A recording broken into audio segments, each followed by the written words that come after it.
তুলে নিল তোর মতো একাই ভ্রমণের পাখি তোমাকে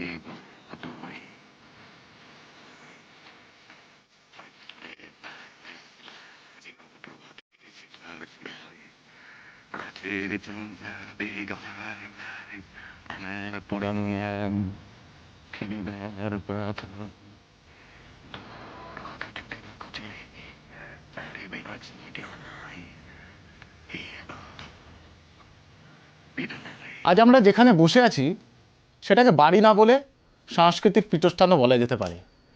তার কারণ এই বাড়িতেই থাকতেন একজন নাট্য ব্যক্তিত্ব, একজন অভিনেতা, একজন কবি, একজন চিত্রশিল্পী। আমরা রয়েছি সৌমিত্র চট্টোপাধ্যায়ের বাড়িতে। আজ কয়েক বছর হলো তিনি হয়তো আমাদের সঙ্গে নেই, কিন্তু কথা আছে না, স্রষ্টা চলে যায় কিন্তু তার সৃষ্টি থেকে যায়। আর সেই সৃষ্টিকে কিছুটা আমরা ধরার চেষ্টা করব এবং সেই কারণেই আমাদের সঙ্গে রয়েছেন সৌমিত্র চট্টোপাধ্যায়ের কন্যা পৌলমী বসু। দিদি নমস্কার। নমস্কার। প্রথমেই যে জিনিসটা জিজ্ঞেস করার, যে আজ কয়েক বছর হলো উনি নেই, এই যে ওনার না থাকাটা কতটা অভাব অনুভূত হচ্ছে ব্যক্তিগত জায়গা থেকে? আসলে এই 15ই নভেম্বর 4 বছর পূর্ণ হবে বাপি নেই। বাপি যখন প্রথম চলে গিয়েছিল আমি ভেবেছি, আমার অসম্ভব কষ্ট হয়েছিল। আমি সেই কষ্টটা আমি ব্যক্ত করতে বর্ণনা করতে পারবো না। কিন্তু তখন ভেবেছিলাম, সঙ্গে ওই সময়টা ভেবেছিলাম যে যত সময় যাবে আমি হয়তো একটু শক্ত হয়ে উঠতে পারবো, আমার হয়তো এতটা কষ্ট হবে না। কিন্তু দেখলাম যে 4 বছর হয়ে গেল, বাপির অভাবটা যেন আরও বেশি বোধ করছি আমি এখন এই সময় দাঁড়িয়ে। কারণ এই সময়টা বড় অস্থির সময়। এই সময় যদি বাপির মতো একজন মানুষ বেঁচে থাকতেন তাহলে উনি কী করতেন? আমি খালি ভাবার চেষ্টা করি, উনি কি না বাবা আমার কিছু না বলে হাত পা গুটিয়ে বাড়িতে বসে থাকতেন, নাকি উনি এই সময়ের দাবিতে যেটা করার সেটা করতেন? আমি এটা খালি ভাবি বাপিকে নিয়ে। এবং আরেকটা জিনিস, ব্যক্তিগত স্তরে ওনার অভাবটা আরও যেন আমার কাছে খুব প্রকট হয়ে উঠছে। কারণ উনি যেভাবে আমাদের বড় করেছিলেন, আমাকে আর দাদাকে, ওনার সেই মিষ্টত্ব, ওনার ভালোবাসা, সেই বিশাল, সেই সারা আকাশ জুড়ে ভালোবাসার মতো সেই ভালোবাসাটা তো পাই না। ওরকমভাবে আর কে ভালোবাসবে আমাদের? ওরকমভাবে কে আদর করবে বা কে বন্ধুর মতো পাশে থাকবে? আমার বাবার কাছে নিয়ে যাবে? নিশ্চয়ই। বাবা আমায় বকবে না? কেন বলবে কাজল? আমায় ফেলে চলে যাবে না? কখনো না।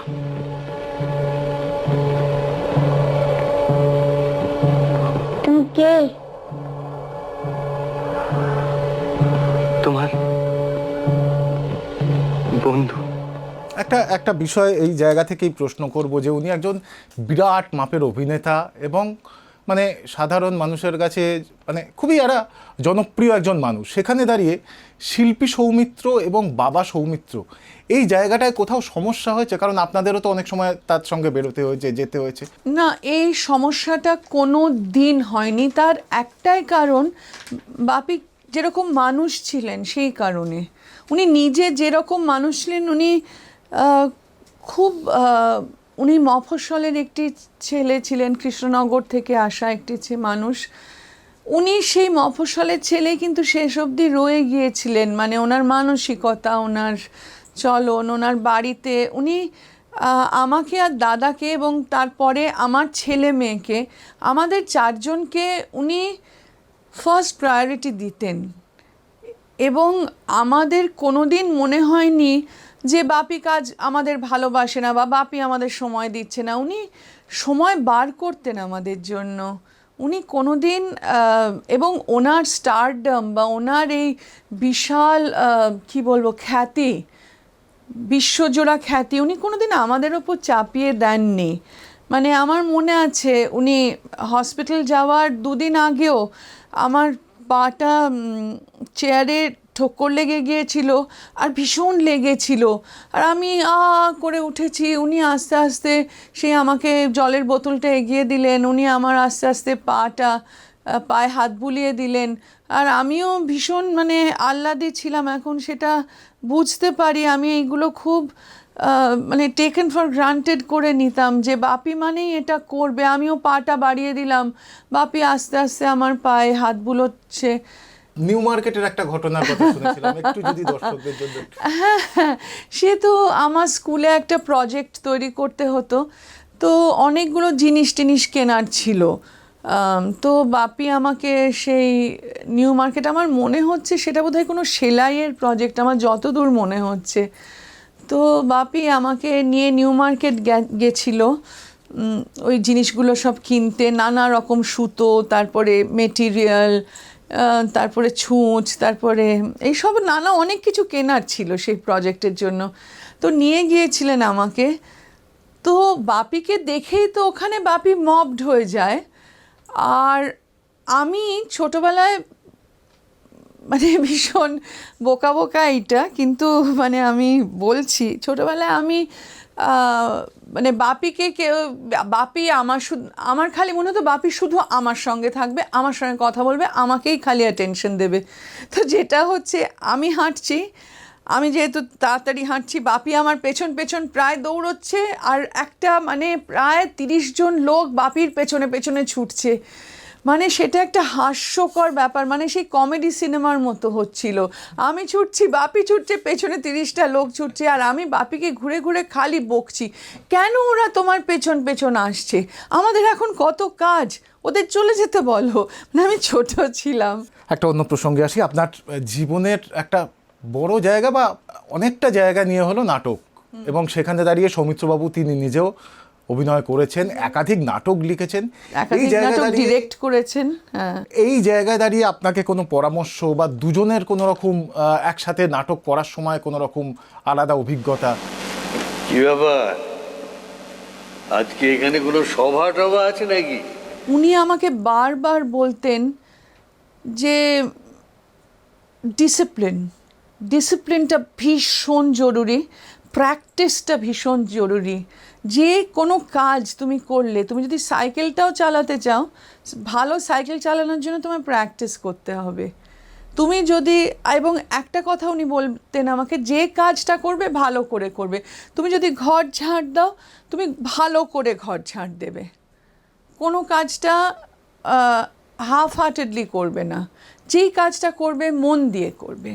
তো সেটা আমি ওনাকে দেখে শিখতাম। আমি ওনার সঙ্গে বহু নাটকে ওনার ডিরেকশনে কাজ করেছি, উনি আমায় ডিরেক্ট করেছেন। তারপরে ওনার সঙ্গে নাটক করেছি আমি, বহু নাটক পাবলিক থিয়েটারে করেছি, নীলকণ্ঠ, তারপরে নীলকণ্ঠটা পরে আবার গ্রুপ থিয়েটার থেকে হয়, আর একটি দিন, হোমা পাখি, আরোহণ, তারপরে আত্মকথা, বোষ্টমী, তারপরে ছাড়ি গঙ্গা, তৃতীয় অঙ্ক অতএব। মানে আমি যে কত নাটক করেছি ওনার সঙ্গে। তো একটা জিনিস আমি শিখেছি যে ওনার মতো ডিসিপ্লিন আমি আর কোথাও দেখিনি। কিন্তু যখন পৌঁছানোর কথা, সেটা মহলা হোক বা শোয়ের আগে হোক, 5 মিনিট আগে পৌঁছবে, নির্ধারিত সময়ের 5 মিনিট আগে পৌঁছতেন। যেদিন শো থাকতো স্টেজে এসে আগে গল্প টল্প কে আড্ডা বাজি না, উনি ঢুকে আগে মঞ্চে যেতেন, মঞ্চটা খুব ভালো করে পরিদর্শন করতেন। ইনফ্যাক্ট যখন আমি ডিরেকশন দিয়েছি তখনও উনি আগে এসে মঞ্চটা একবার দেখে নিয়েছেন। উনি যেভাবে নিজেকে করতেন, এবং তখন কোনো আড্ডা গল্প হা হা হি হি এই খাওয়া ওই খাওয়া একদম না। উনি স্টেজে অভিনয় করে এসে সামনে যাকে পেতেন, কোনো জুনিয়র ছেলে বা কোনো টেকনিশিয়ান বা যে হয়তো যিনি আমাদের ড্রেস পরতে সাহায্য করেন, যিনি আমাদের মেকআপ করেন, তাদেরও বলতো আমার ঠিক হয়েছিল, দেখলি আমার সিনটা। আমি এটা দেখেছি যে ওনার কোনো ইগো ছিল না ওনার এর ব্যাপারে। এবং আপনার সঙ্গে স্বাস্থ্যকর কোনো প্রতিযোগিতা, যেটা যে ওনাকে বলা যায় কোনো জায়গায় একসাথে হয়তো একটা সেটে হয়তো আপনিও রয়েছেন উনিও রয়েছেন, সেখানে দুজন দুজনকে ছাপিয়ে যাওয়ার যে লড়াই, হ্যাঁ সেটা খুব হতো আমাদের। হ্যাঁ উনি আমাকে বলতেন যে লড়াই না করে হেরে যাবে না, তুমি যদি তোমার শেষটুকু দিয়ে লড়াই করে তারপর হারো আমার কিচ্ছু বলার থাকবে না, কিন্তু লড়াই তুমি করলে আমি জানি তোমার জিত নিশ্চিত। সেটা শুধু নাটকে না, উনি আমাকে সারা জীবন বলেছেন।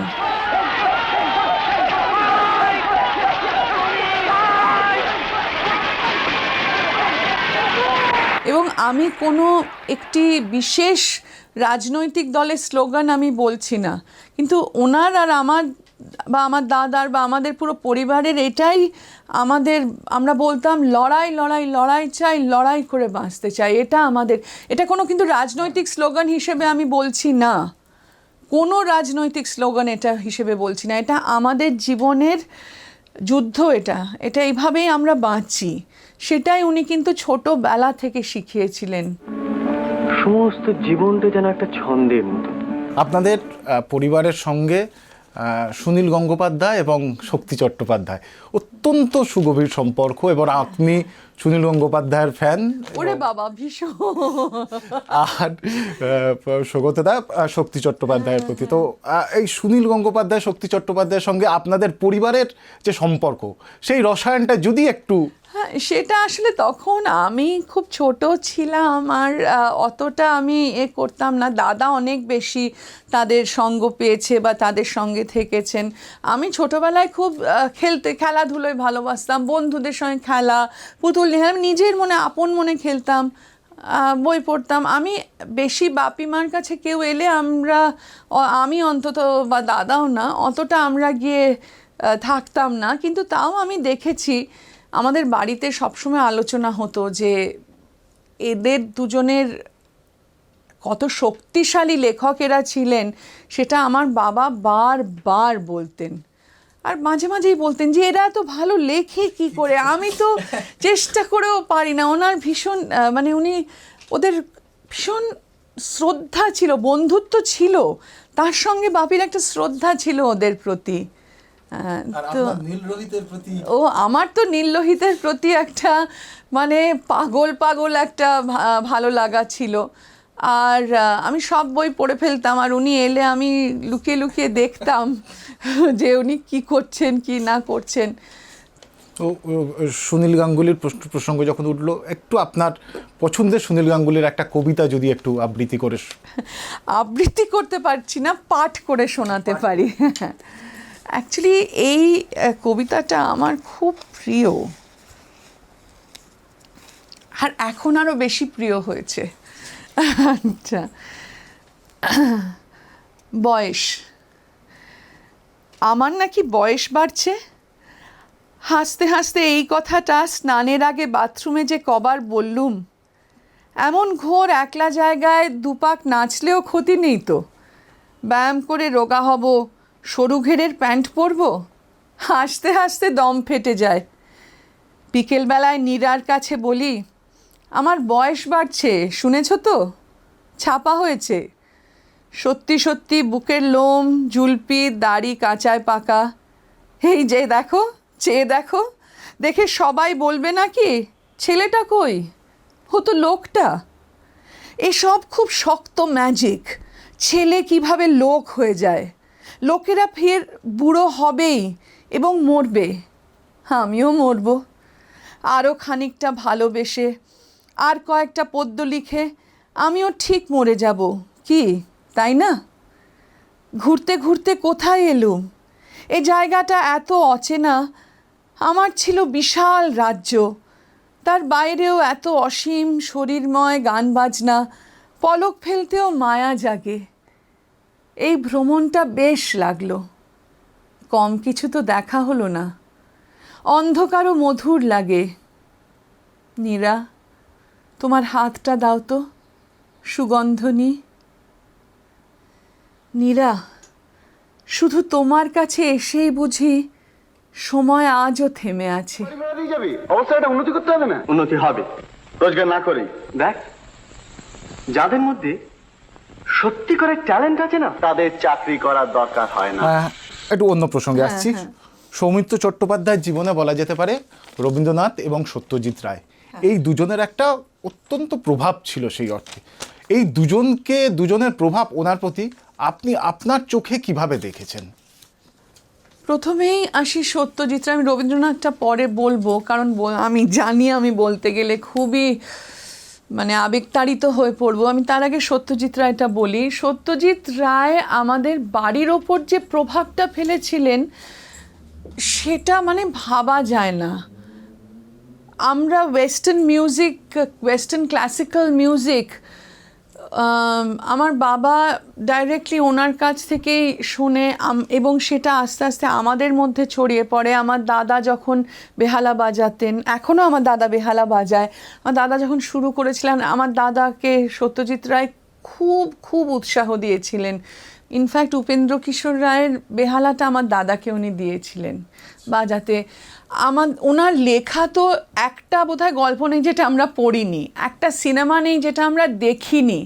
এবং যখন ওনার বাড়িতে গেছি, ওদের বাড়ির যে মানে ভদ্রতা, সভ্যতা, যে ওদের মার্জিত ব্যবহার, ওদের মানে আমার বাবা মা সবসময় বলতো ওদের দেখে শেখো কতটা মানুষ ভদ্র হতে পারে, কতটা শিক্ষিত হতে পারে, নিজেকে সবসময় তৈরি করো। এবং আমি যখন ভরতনাট্যম নাচছি, আমার নাচের এখানে ছবিও আছে, আমার নাচের প্রথম যে আরেঙ্গেট্রম হয়েছিল, যেটা হচ্ছে রঙ্গপ্রবেশ বলতে পারো, সেটা সত্যজিৎ রায়ের আশীর্বাদেই হয়েছিল। উনি এসেছিলেন আমাকে ইন্ট্রোডিউস করেছিলেন অ্যাজ আ প্রফেশনাল ডান্সার বলতে পারো। তো আমরা অনেক বিষয় নানা রকমভাবে ওনাদের পুরো পরিবারের সঙ্গে জড়িয়েছিলাম, এখনও আছি। বাবুদা বুনিদির সঙ্গে এখনও যে সুসম্পর্ক আছে, যে ভালোবাসা আছে, সেটা না আমরা খুব মানে সেটা আমাদের কাছে খুব মূল্যবান। আমরা যখন ছোট ছিলাম বাপি আমাকে ওই বাড়ি নিয়ে যেত। হ্যাঁ, উনি আমাদের সঙ্গে কথা বলতেন, বা আমার সঙ্গে আমার মনে আছে বড়রা যেরকম ছোটদের সঙ্গে কীরকম করে একটা কথা বলে না, উনি কিন্তু না, উনি একদম সমানে সমানে কথা বলতেন। উনি জানতে চাইতেন যে আচ্ছা তুমি নাচ শিখছো, তোমার কি ভালো লাগে, কোন নাচটা এবার শিখলে, স্কুলে কি পড়ছো, তুমি বুঝি খুব খেলতে ভালোবাসো, তোমার বুঝি অনেক বন্ধু আছে। উনি এমনভাবে কথা বলতেন না, আমার মনে হতো আমি আমার ইকুয়াল একজন আমারই সমবয়স্ক কারোর সঙ্গে কথা বলছি। ওনার মতো এত এত মানে বহুমুখী প্রতিভা তো আগে কোনো দিন আমরা কোথাও দেখিনি, এখনও কোথাও দেখতে পাই না। ওনার আমাদের পরিবারের ওপর একটা বিশাল বড় প্রভাব আছে। সত্যজিৎ রায় ছাড়া আমরা যা তৈরি হয়েছি, আমার বাবাও যা তৈরি হয়েছিলেন বা আমার মা, আমরা ঠিক এরকম হতাম না হয়তো। কারণ ওদের কাছ থেকে অনেক কিছু শিখেছি আমরা, অনেক অনেক, মানে বলে বোঝানো যাবে না। আর রবীন্দ্রনাথ বলতে কি, আমাদের বাড়িতে দুজন, আমার বাবা নাস্তিক ছিলেন ঘোর, আমার মা ঈশ্বরে বিশ্বাসী ছিলেন। আমার বাবা প্রথম দিকে মানে আমার জীবনের বেশিটা সময় নাস্তিকই ছিলেন। পরে যখন মানে বাপির জীবনের শেষের দিকে উনি একটা মানে তখন উনি এইগুলোকে খুব কোয়েশ্চেন করতেন যে ঈশ্বর কোথায়, এই নিয়ে ভাবতেন ঈশ্বর কি আছে, এই ভাবনাগুলো তখন এসছিল। সে আগেকার মতো একেবারে ঈশ্বরকে নস্যাৎ করে দিলাম সেইটা উনি আর ছিলেন না। তো যাই হোক, আমাদের বাড়িতে দুজন ঠাকুর ছিলেন, রবীন্দ্রনাথ ঠাকুর আর সত্যজিৎ রায় ঠাকুর, এই দুটো ঠাকুর আমাদের বাড়িতে ছিল। তো বাপি, আমরা তো রবীন্দ্রনাথের মানে আমার বই পড়া বোধহয় রবীন্দ্রনাথের ছোট গল্প দিয়েই যতদূর মনে হচ্ছে শুরু হয়েছিল। স্কুলে তো সহজ পাঠ ছিলই, তখন করতাম, মানে সিরিয়াস বই পড়া, সিরিয়াস কবিতা পড়াও রবীন্দ্রনাথ ঠাকুর দিয়েই শুরু হয়েছিল। আমাদের বাড়িতে রবীন্দ্রনাথকে কে নিয়ে আমি মানে কি বলবো, একটা খুব আলোচনা হতো, অনেক কিছু আলোচনা হতো, ওনার চিঠিপত্র পড়া হতো, ওনার যে মানে উনি যে প্রবন্ধগুলো লিখতেন সেগুলো আমাদের বাড়িতে পড়া হতো। তারপর আমার মনে আছে যে ছোট গল্প পড়ছিলাম, ছুটি বলে যে গল্পটা, সেটা পড়ে আমি এত কেঁদেছিলাম, আমার এখনও বলতে গেলে খুব কষ্ট হয় সেটা এখনও। সেই ছুটি পড়ে, তখন আমি খুব ছোট, আমি কাঁদতে কাঁদতে না মানে পরের দিন আর বোধহয় স্কুল যেতে পারিনি, আমার এত আমি ওরকম আবেগপ্রবণ হয়ে গিয়েছিলাম। তারপর ডাকঘর পড়ে, কাবুলিওয়ালা, মানে এই সমস্ত গল্পগুলো বাপিমা সবসময় বলতো যে তোমার কতটা ওর ভালো লেগেছে ভেবে দেখো, কতটা ওর মননশীল হ্যাঁ পারতেন। তো সেটা খুব করতেন আমাদের বাড়িতে। পরে যখন আমাদের খুব ব্যক্তিগত আমার জীবনে একটা বিশাল বড় ঝড় এলো আমার ছেলের অ্যাক্সিডেন্ট নিয়ে, তখন আমার বাবা আমায় একদিন এই ঘরেই বসে বলেছিলেন যে মিটিল, তুমি তো রবীন্দ্রনাথের সব কিছুই ভালোবাসো, রবীন্দ্রনাথের গান, কবিতা। ইনসিডেন্টালি আমাদের কবিতা উনি শোনাতেন, আমি ঘুমোতে চাইতাম না, ঘুমোতে যাওয়ার আগে উনি আমাকে রবীন্দ্রনাথের কবিতা বলে বলে ঘুম পাড়াতেন। কি আশ্চর্য জানো, আমার ঠাকুমাও আমার বাপিকে রবীন্দ্রনাথের কবিতা বলে বলে ঘুম পাড়াতেন। সো এটা আমাদের পারিবারিক। আমিও এখন আমার ছেলেকে, আমার মেয়েকে রবীন্দ্রনাথের কবিতা পড়ে শোনাই, এটা আমাদের বাড়ি। এবং আমাদের কবিতা শেখাতেন। এখনও নৌকা যাত্রা মনে আছে, মধুমাঝির ওই যে নৌকাখানা বসে আছে রামজের ঘাটে।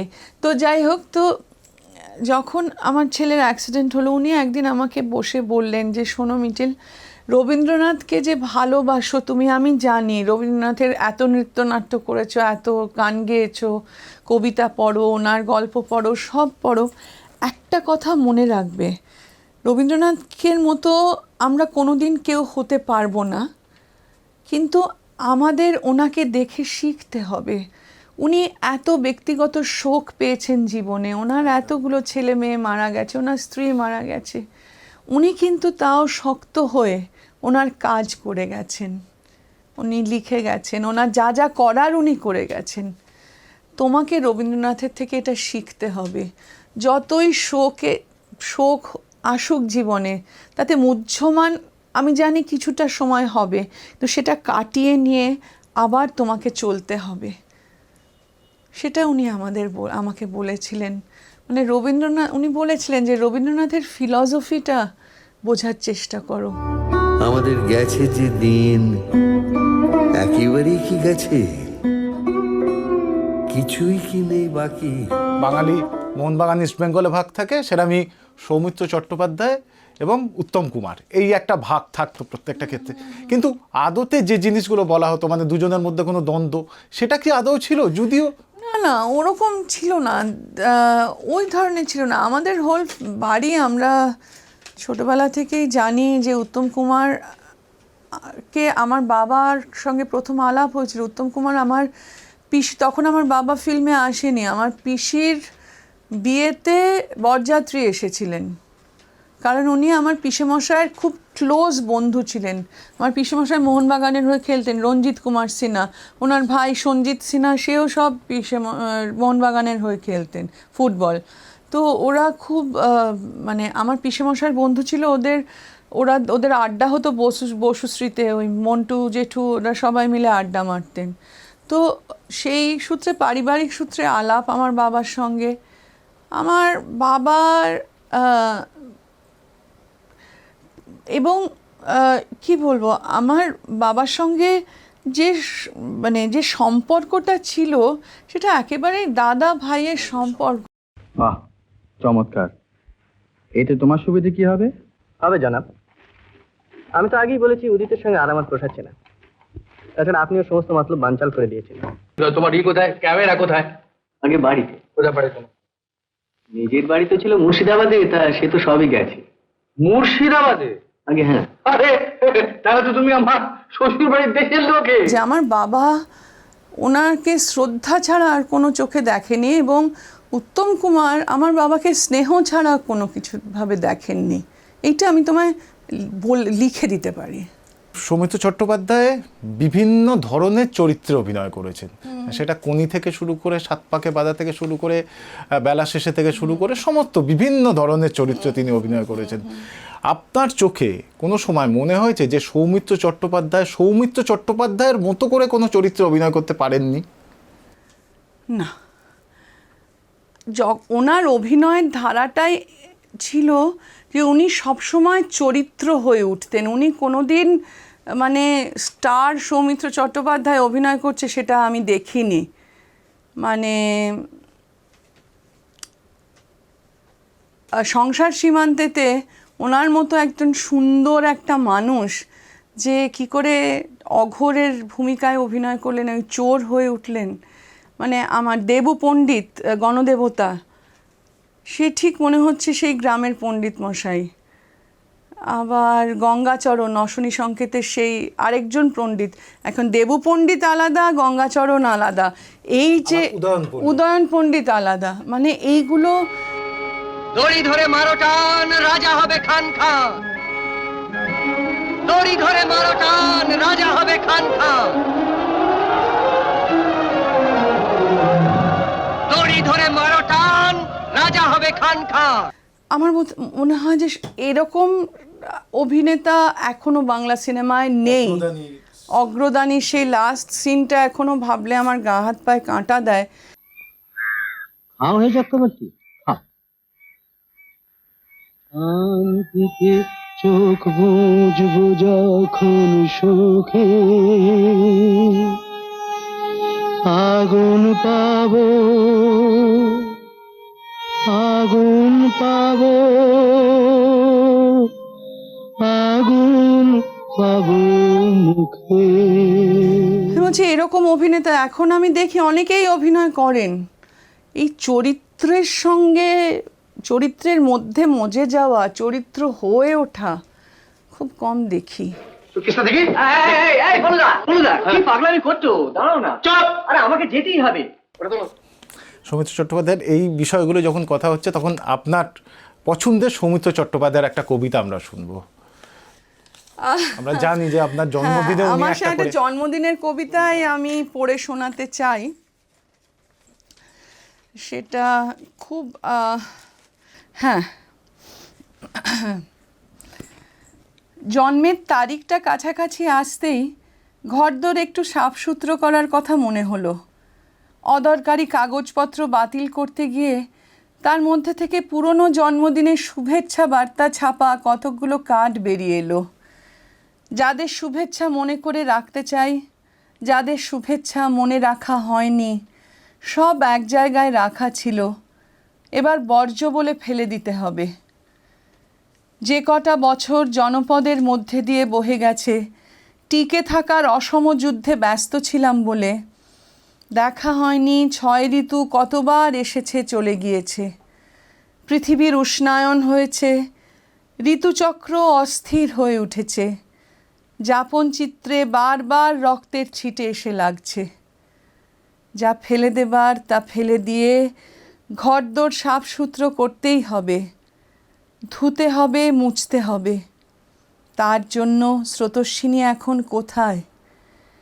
খরায় মাটি ফাটছে, তৃষিত তাকিয়ে আছি মেঘের মৃদঙ্গ শুনবো বলে। এটা আমার কবিতাটাও খুব ভাল লাগে, মানে শুধু যে আমার জন্মদিনের জন্য দিয়েছে তা না, মধ্যে একটা অদ্ভুত যখন বলে না যাপন চিত্রে রক্তের ছিটে এসে লাগে, সত্যি তো আমাদের যাপনগুলো ভাবো, আমাদের প্রত্যেকের, আপনার তোমার সবার, আমাদের যাপনগুলোতে সত্যিই তো রক্তের ছিটে এসে লাগে।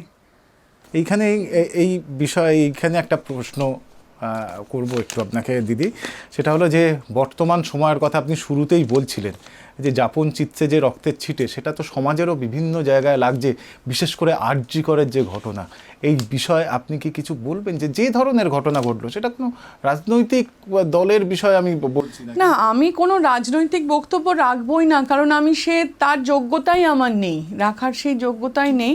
মানে আমার ভয়ঙ্কর লেগেছে যে একটা কর্মক্ষেত্রে একটি মেয়ের খুন হয়ে গেল, তার কর্মক্ষেত্রে।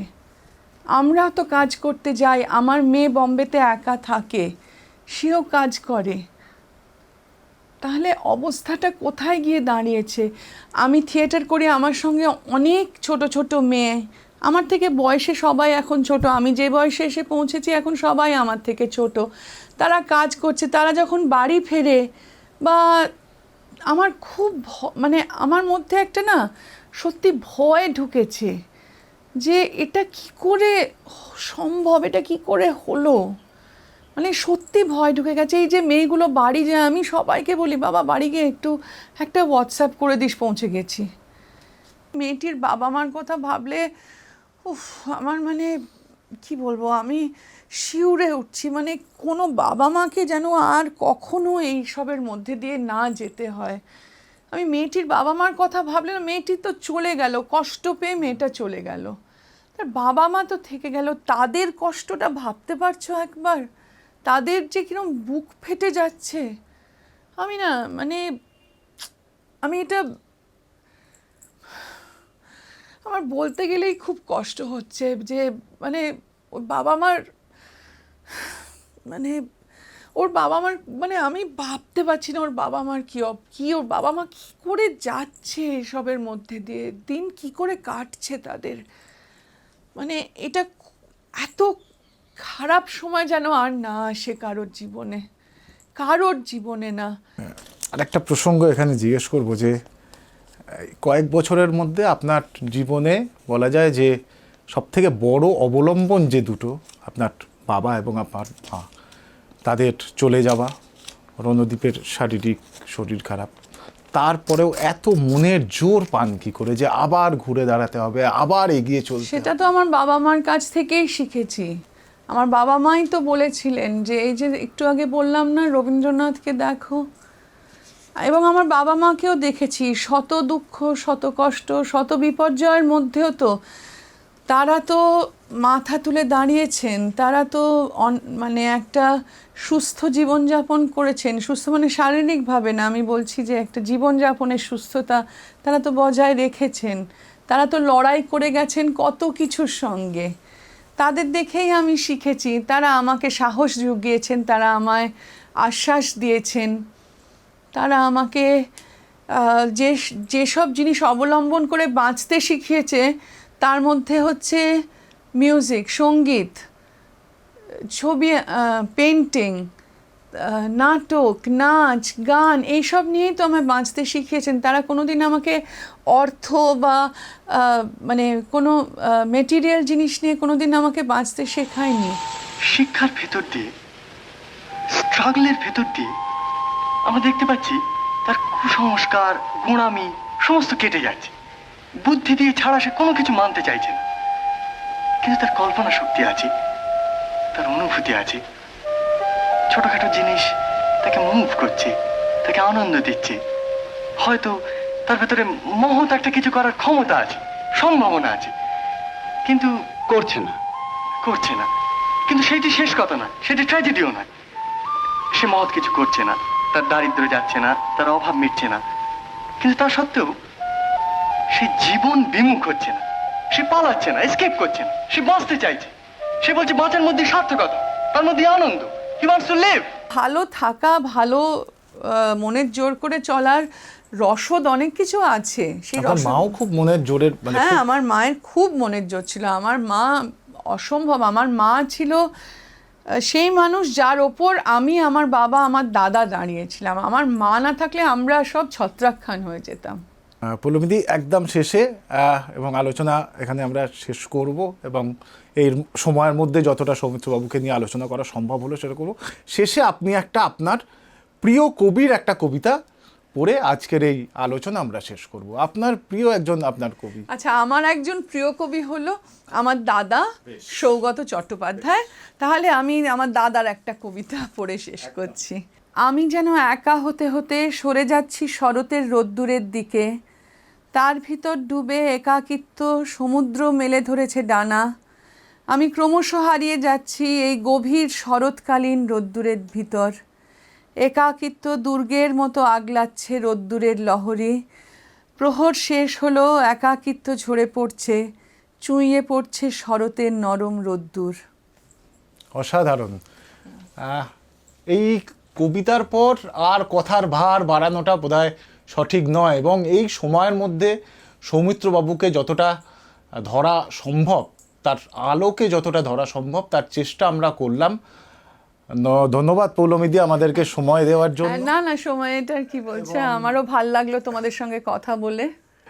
এবং ট্রাইব টিভির তরফ থেকেও সৌমিত্র চট্টোপাধ্যায়ের প্রতি রইল আমাদের বিনম্র শ্রদ্ধা। বসন্ত নয়, আমার দরজায় প্রথম কড়া নেড়েছিল অবহেলা। ভেবেছিলাম অনেকগুলো বর্ষা শেষে শরতের উষ্ণতা মিশে এলো বুঝি বসন্ত। দরজা খুলে দেখি আমাকে ভালোবেসে এসেছে অবহেলা।